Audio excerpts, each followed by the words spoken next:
2024 के लोकसभा चुनाव नजदीक आवत हो, वैसे वैसे हर पॉलिटिकल पार्टी अपन अपन स्थिति मजबूत करे में लगल हो।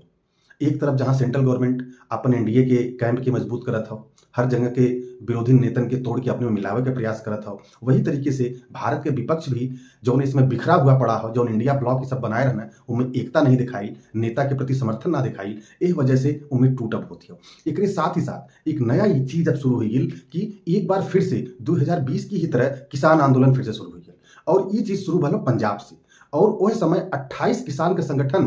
2020 में रहना ये आंदोलन में आज इस समय लगभग 50 संगठन है। अब रीजन ये हो कि काहे के 2020 में बहल 2020 में काहे के बहल काहे से कि 2020 में भारत सरकार नई कृषि बिल लेके आई रहल, ओके संसद में पारित कैले रहल, जेकरे अंतर्गत ये मंडी खत्म हो जाती, बीच में बिचौलिया लोग खत्म हो जातन, जौन हो कॉन्ट्रैक्ट खेती हो पावत, जौने से कि हम अगर कोनो भी किसान हो वो गेहूं चावल या जौन भी चीज का उत्पादन करत हो वो कोनो भी एमएनसी कंपनी से या फिर भारत में जौन भी रिटेल के कंपनी है जौन की गेहूं चावल दाल बेचत है उनसे जौन हो पहले से ही कॉन्ट्रैक्ट करके अब जौन हो अपन फसल वहां डायरेक्ट बेच सके ना, तो बीच से ही मंडी वाला सिस्टम और बिचौलिए वाला सिस्टम ये खत्म हो जाता। हालांकि ये देश के हित में रहल, लेकिन एकरे बावजूद किसान एकरे विरोध में रहना, उनके ई डर रहल कि जौन न्यूनतम समर्थन मूल्य हो वो खत्म कर दी सरकार। न्यूनतम समर्थन मूल्य का होला? न्यूनतम समर्थन मूल्य वो चीज होला जौन की कौनो भी फसल के पैदा होए से कुछ समय पहले, पैदा होए से पहले ही खेत से ओकर एक मूल्य निर्धारित कर दो जाला कि कम से कम इतना पैसा ए फसल का पर केजी या पर क्विंटल जरूर मिले।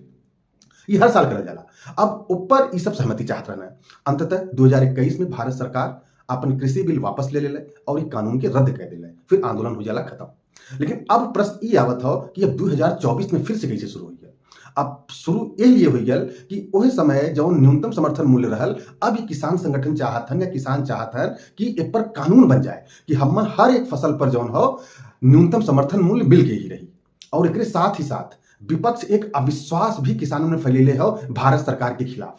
तो इस वजह से ये आंदोलन फिर से जीवित होता हो। और एक साथ ही साथ जौन किसान हैं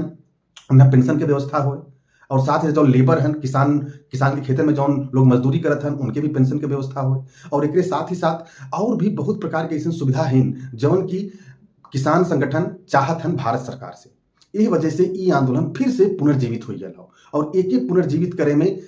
किसान जौन है, लेकिन किसान के साथ साथ ये बीच के जौन बिचौलिया हैं, जौन होल्डर हैं, होल्डर का होना, बिचौलिया का होना कि जब कोनो भी फसल का या कोनो भी खेती का सामान सस्ता रहला तो उसे किसान के लेके होर्डिंग कर लेना, अपने यहाँ जमा कर लेना, और जब ओकर सीजन खत्म हो जाला तो ओके धीरे धीरे अपने गोदाम से निकाले लेना, और जब ओकर सीजन खत्म हो जाला तो मार्केट में ओकर डिमांड रहेले और सप्लाई लोग धीरे धीरे देना। जब डिमांड ज्यादा रही और सप्लाई कम रही, मांग ज्यादा रही और पूर्ति कम रही, तब उस चीज का दाम बड़ा स्वाभाविक हो। तो एक आंदोलन में ज्यादातर किसान ना है, ये आंदोलन में ज्यादा से ज्यादा ये बीच के बिचौलिया है, ये मंडी के लोग हैं। कहे से इन्हीं लोगों के पास इतना ज्यादा संसाधन हो या इतना पैसा हो कि ये महीनों तक जौन हो एक जगह पर सड़क पर रह के आंदोलन कर सके ना, खाए पी सके ना और बिना खेती किए रह सके ना। कहे से ये लोग मूल रूप से किसान ना है, ये लोग किसानन से खरीदे ना सामान, ओके होर्डिंग करे ना, और जब ओकर सीजन निकल जाला तो धीरे धीरे ओकर पूर्ति करे ना। यह वजह से